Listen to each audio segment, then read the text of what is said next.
So there's no more excuses to say that I don't know how to do anything these days. You all just need to ask. And the moment you start asking, I guarantee you that plenty of people will offer their help, their knowledge, their resources. But you must make the effort first, right? Nothing was going to fall into your lap anymore, right? These days, you have to push hard, you have to sacrifice, you have to make an effort. But the time is really right to do anything right now.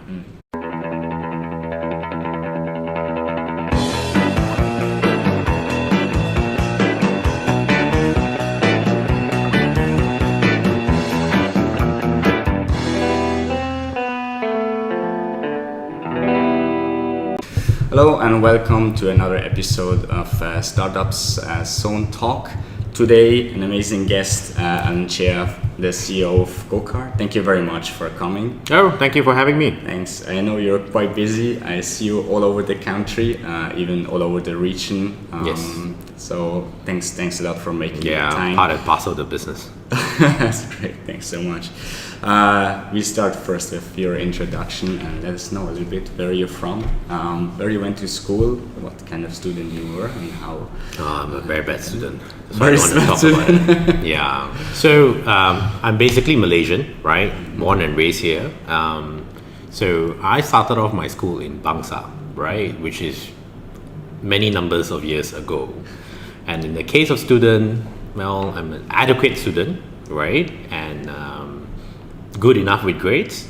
And after that, I went off to the uni in England, which is University of Portsmouth, right? Nice. And I started off as I study.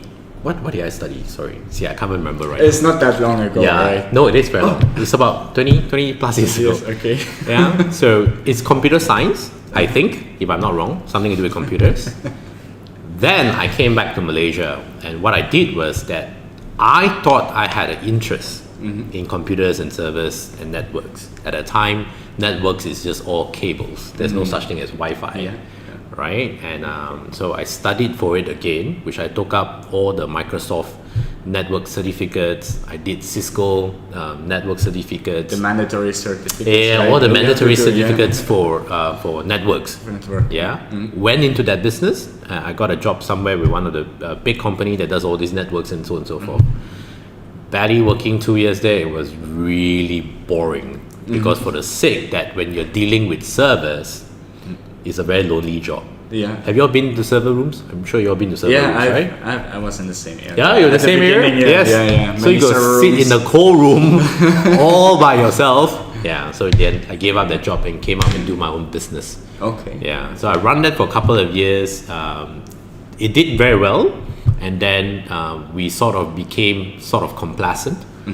We didn't notice the downward trend of the trading business. Yeah. So we continue pushing for it, thinking that it will turn around again, but it didn't. So everything Trading that of what? we did a lot of import-export of children products. Oh, okay. Yeah, so that was during the 2000s. So we made a lot of money, and then after that, because we didn't notice the downward trend, we lost a lot of money too, right? The point where we need to sell house, sell cars, and that sort of stuff. So it was a really depressing moment nearer to the end of the 2000s. Then after that, I got a job in Hong Kong, Singapore, doing a lot of marketing projects based on F&B and so on and so forth. So that went on for a while, and then I met another friend which introduced me to Magic, right? So Magic is the Malaysian Global Innovation and Creativity Center. So it was started in 2014 under Cheryl Yeo. So then, so I joined the company as the marketing director, which my job is basically to market Magic, our products, our workshops, our events to basically on the regional demographic, right? So that went on for a while, and during that time, I met the founder of GoCar. Yes, that's how the story started. I see the picture now. Yeah. Yes. Maybe we can dig a little bit more into the what you just mentioned. Like you started in IT or IT science. You were in the server rooms and you do networking, but then you move, like your own business first. and you moved into marketing. Yes. How easy is that, or what is like? Okay, you said the job was boring, but what was really the trigger? How do you figure out that maybe marketing is the right thing to do for you, or like starting their own business is also quite a challenge? What was the trigger for you to figure out that was the right thing to do? At that age, which is early 20s, right, the trigger wasn't that hard, because you get bored easily when you're early 20s. And as I mentioned, right, the server rooms are really boring. And you don't get to see people, you don't get to meet people, and for a fact that go against my personality.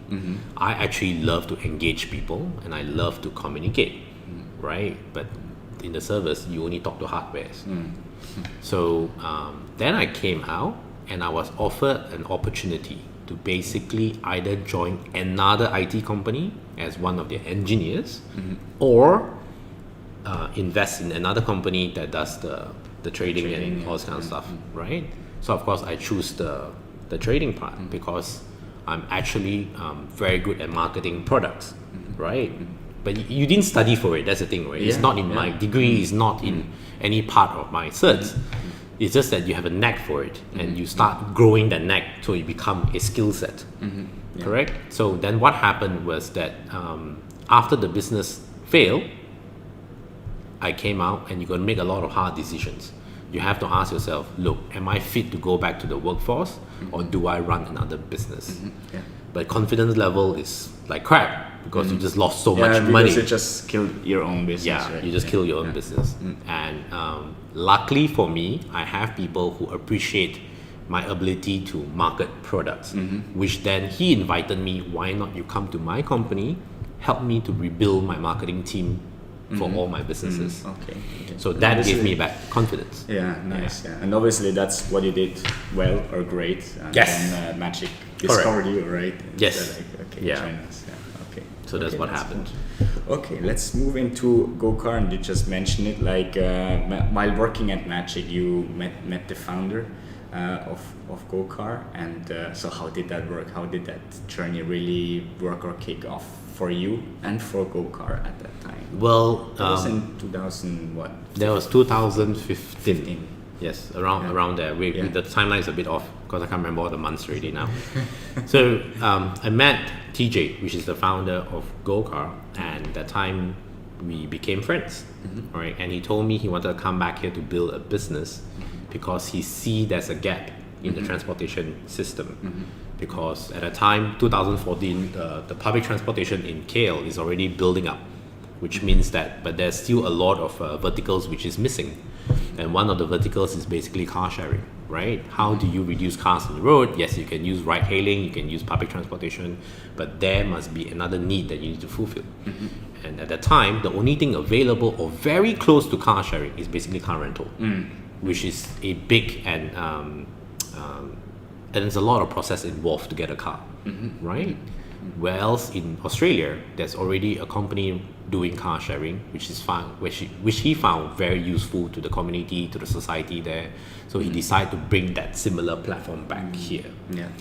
So what he did then was that he started the MVP, the minimum viable product, back in Cyberjaya, right? Because it's easily acceptable, it's have more support. So that's what happened. So as we go along the whole process, I was nothing more than an observer and sometimes just an advisor in terms of how to market the product, how do you market that, the service that you have, and so on and so forth. So we interacted more, and he did ask me to join GoCar by the end of 2015, which I couldn't yet because there was still a lot of responsibilities on my side, and I feel that, I can't contribute much to that startup yet. Then in 2016, it's when we were invested, GoCar was invested by the Tanjong Group, Berhad, which is one of the conglomerate in Malaysia that deals with holding the franchise to Nissan, Renault, and various other businesses. Right? So at that time, he thinks that, hey, Alan, it's time for us to scale, and I need someone to scale with me. So can you come and join us as the Chief Operating Officer? And that is how the history of GoCar started. It's interesting, especially the year 2015 is when I relocated here to Malaysia also. And one of the biggest challenge I had is like to rent a car. Yes. It's no joke. I was like, just when I was driving here, it's like, yeah, I just remember now, like that it was a big pain. So I came here, I'm not sure if I wanted to buy the car or not. Let's just rent the car for a month. Wow, big issue. Everything I had was like web pages, but some were outdated. So you call, so, oh, no, we don't do it anymore. I was like, oh, you pay like this amount. It's like, wow, for this amount, I can almost buy the car only for 1 month. And then once we found someone, we rent the car. It's like the car almost broke down when we opened the door. See, you never see that with GoCar. Of course not. But at that time, right, as I said, there was no GoCar yet. So, oh God, in 2015, there's only 5 GoCars. Yeah. I could never get one of those. But the interesting thing also, when I discuss with friends, right, like what is the problem with like renting cars here? It's like everyone mentioned like, wow, Malaysia is one of the countries where you have the highest ratio of like household versus cars. Okay. I don't know what is the exact number, but it must be like 80-90%, something like that. And I was wondering, is there even a business, right, for really car rental, car sharing, and then I saw GoCar coming up with this idea, and I was like, not sure if that's really working. Obviously, it worked out. Oh today, yes, very much. Today, what, 250 locations? Oh no, more than that. More than that already. We're near the 300 right now. 300 locations. Yeah, near the 300, and now cars we have about 600 something. So all the cars are owned by GoCar, basically. So the cars are owned by Tanchong. To be fair, right, which is our parent company. So we have a different arrangement when it comes to utilization of the cars. Yeah.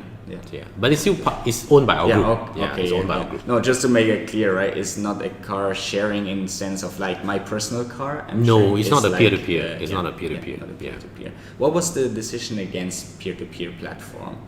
Well, for a fact that we needed cars quick. You need the cars consistent. So the easiest way to do it is to basically own our own fleet, right? And running on the peer-to-peer business, I'm not saying that it can't work, but then you have to manage many layers of user experience, because now you have to deal with the car owners, and then you need to deal with the car renters, which is I'm already having a big headache dealing with users because of you have to make sure that their user journey is seamless, is easy to use, and that sort of stuff. Then now you have to deal with the car owner side as well.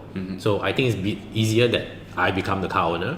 I own my entire fleet, and then in terms of that also it helps us to save a lot of costs because now I can manage the servicing, the spare parts so much easier for me, right, than managing so many other types of cars. Sure, okay. Let's see, mainly you're in the Greater KL area, but I know you also have you launched in Penang and Johor so far? No, now we have in Perak. We have in Seremban. Nice. We have in Langkawi as well. Oh, okay. Nice. So now we have about almost 6-7 states on this side. So the only one lacking is Malacca. So I'm not sure. Most probably soon. Soon? Can you share more of the plan or not? Well, the plan is always to scale and to be able to fulfill the demands by all the users in various states, right? Because we found out based on data that different state requires different type of services, right? That's why in certain locations we only place at certain urban areas. At certain locations we focus a lot on commercial areas. That sort of things are happening. So in terms of expansion, the focus for the next 3 years has always been expand the locations and increase the number of cars. Like you mentioned just now, the ratio of household to cars is very high, which means there's a huge opportunity for us to replace those users. So that's the plan going forward. Interesting. I just come back to that question in a moment. I just want to check one on East Malaysia. So is that also a reason for the moment? You're targeting that also, or is it not? Not yet. Like I say, at different state or different demographics, people use the car differently. So we are looking towards that direction, but we also are doing a lot of research to make sure that car sharing is useful as a service to the community. Because we are not here just to scale up the numbers and look good.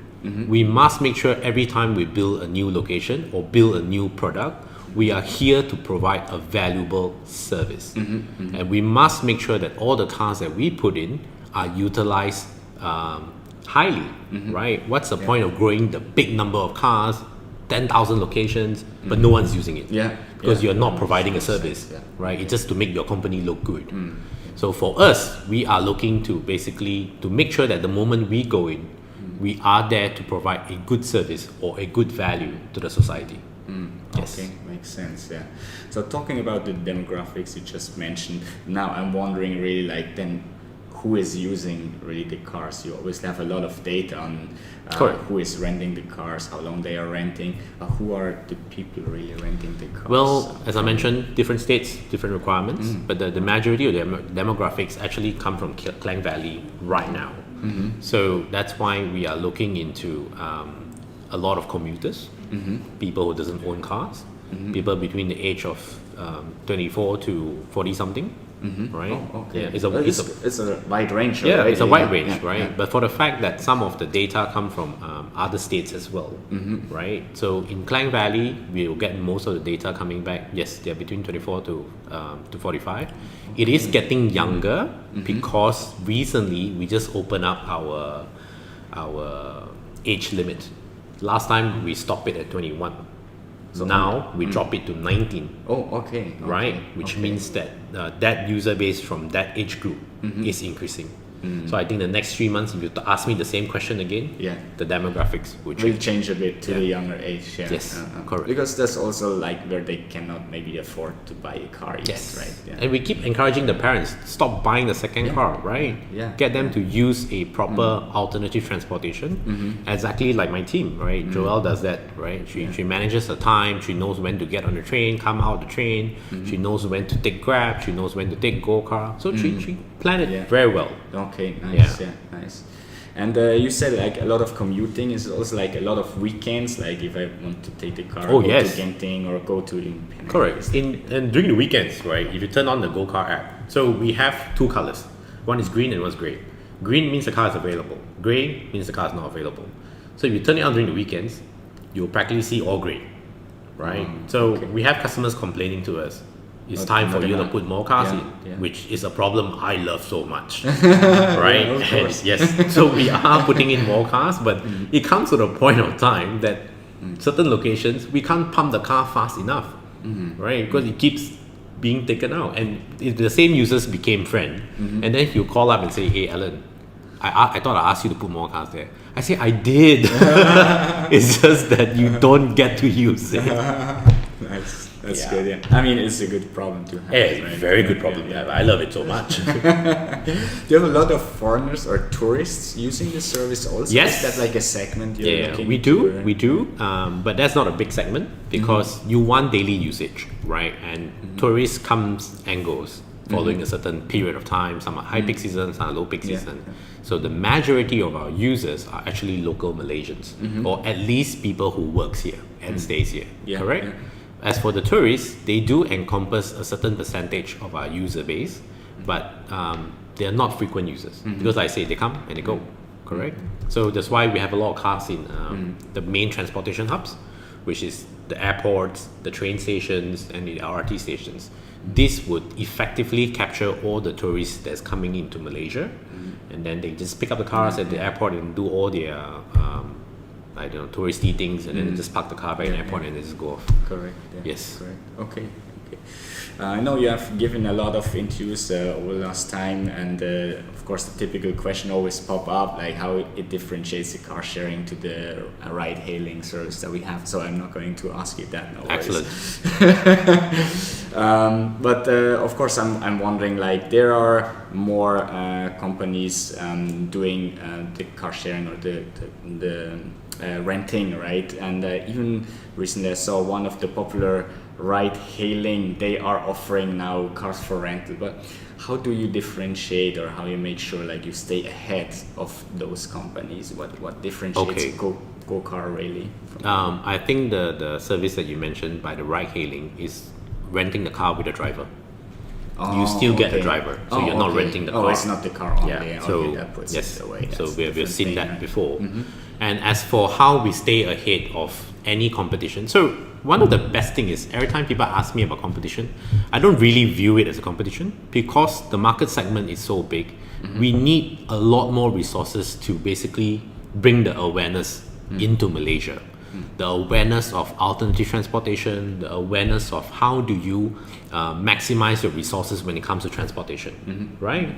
So the more people doing it, then it creates awareness faster, which solves some of my pain points. But in terms of strategic advantages, so one of the best thing is because we are invested by Tanjong Group, right? Which means that it comes that we have the advantage of taking their resources, taking their knowledge, taking their strategic networks across Malaysia to basically complement GoCar services. That's why we can scale so fast. You know, I say I want to go Penang, and next thing you know, we open 20 locations there. But for the fact is because we already have a support system, right? Tanjong will tell us that, okay, we have service centers in Penang, we have service centers across Malaysia. Anytime there's something wrong with your car, we can send it for service just like that. We have tow trucks readily available to tow your car if there's something wrong. We have human resources to help you replace the car, service the car as and when you need. So I find that to be a very strong advantage when it comes to, as compared to other companies, right? Which then, you know, we are supported by one of the oldest and strongest transportation vehicle in Malaysia, the Tanjong Group. So which means now we can leverage on their expertise and their knowledge to help us grow our business. So the service level, also the security of the cars, I mean, it's quite important. It's obviously higher than other. Yeah, so I'm jumping on that, right? I always like to iterate. Every time you get an investment or you want to get a joint venture or anything, right? Make sure that it's a strategic partnership. Someone that can bring value to each other, not just money and not just, you know, mentorship and all those kind of things. Make sure it's something strategic. Right? Okay, important. Yeah. Yes. Interesting. Thank you very much for sharing that. Now the company is still very young, only 3-4 years old. Correct. Or like when you start, that's quite impressive how that developed. How do you see the biggest challenging during that time frame? Like overall, it can be like technology wise or resource wise. What is the biggest challenges that you were facing during that time? 2 key challenges. One is always the users, because you are educating users to use a service that is new to the environment and new to ecosystem. So which means you have to create a lot of awareness. First, the awareness have to come that, look, you all must learn how to use alternative transportation. Next, now that you know how to use it, you must know how to take care of it for the community, because a lot of people start treating the cars like their personal property, right? And then sometimes they just trash it. So there was a lot of, we have to do a lot of mind shift when it comes to our users. 2, that is an obstacle would be the technology. So, but that is an ongoing thing, right? It's nothing new. Every year you face limitation in your technology, and then next year the technology will become available. And then that's why the pain point changes every single year. So if you see our first version of our tech, and we go look at it, I was like, wow, we actually did that, we actually used that, right? And then now you look at our new generation, and then you see, wow, this is so cool. But I bet you 5 years down the road, we'll look back at the you will do the same again, right? Why did we send this out? So that will be always our key obstacles, right? The rest is part and parcel of running a business, operational issues, stakeholders management, but those are part and parcel of running a business. But the 2 will be always the users and also the technology part of it. Understand. Okay, great. Thanks a lot. Let's talk a little bit about the resources, human resources, because I see you do really a lot and amazing. Obviously, people love to work for the company, so see the social events, and also you do a lot of events like with partners or customers, even customer engagement. So how do you see that from getting talents and keeping talents in the company? What is your takeaway point on that? Like even like getting talents in, or like what do you consider being talents? So when we first started the company, that time there was only 5 of us, which means that we, in order to scale, we need to get talents to come in to help us to scale.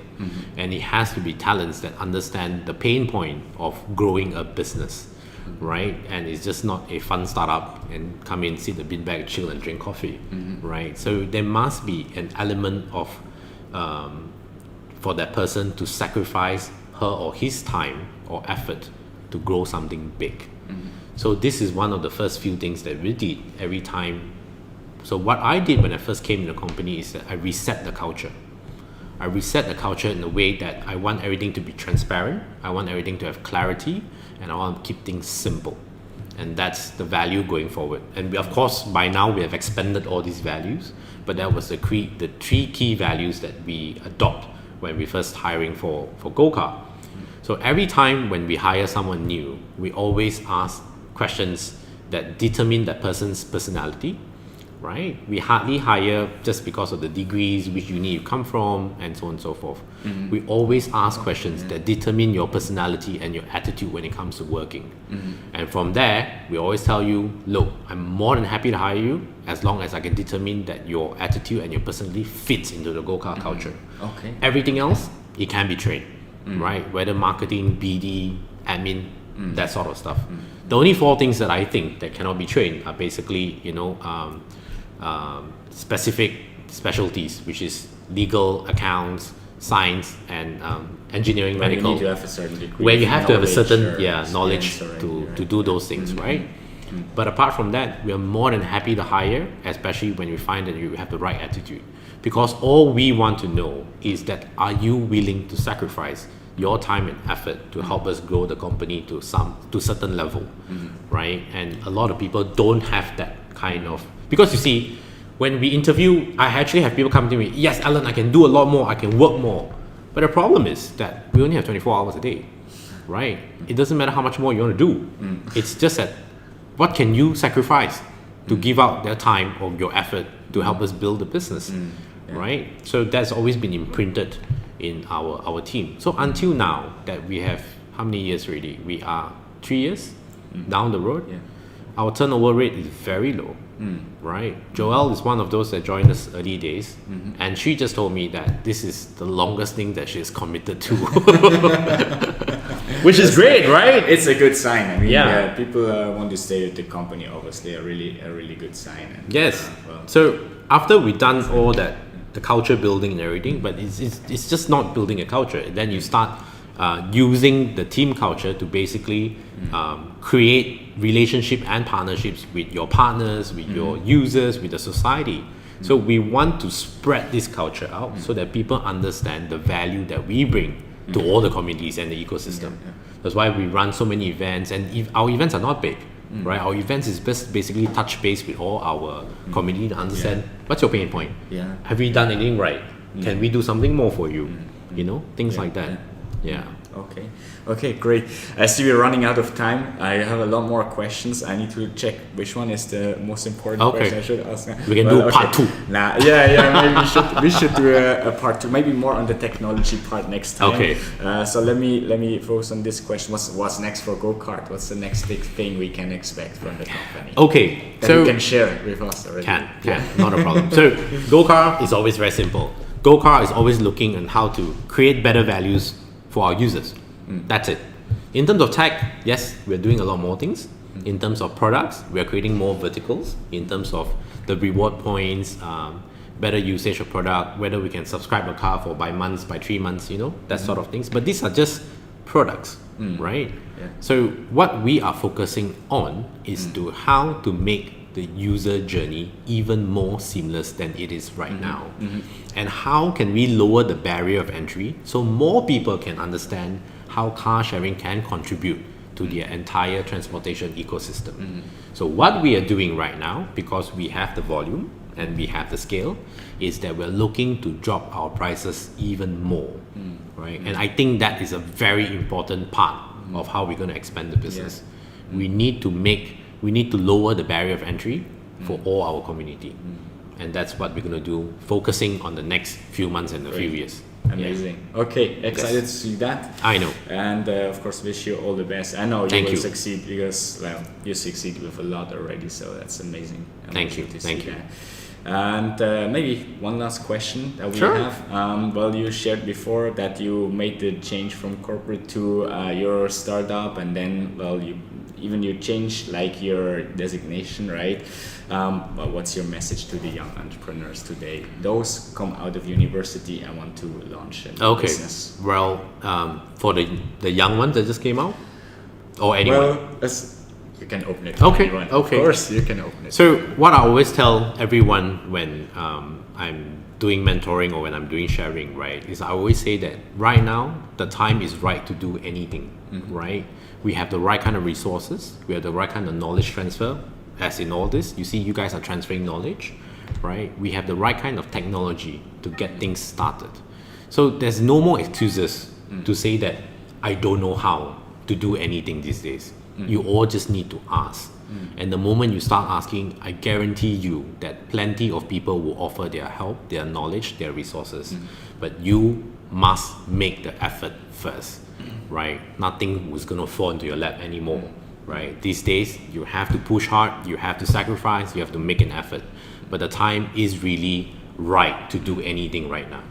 Okay. Yes. Cool. Great. Thank you very much You're for most this, welcome. Melrose, and thank you very much for coming here, for your time. Again, appreciate that really, really Thank you much. so much. Thanks so much. Thanks for having me. Yeah, and thanks to the audience. Thanks to you for watching. We hope you like this episode, and we see you then next week for another one with Homan. Thank you. Thank you. Thank you so much. Patrick. Thanks. Appreciate it.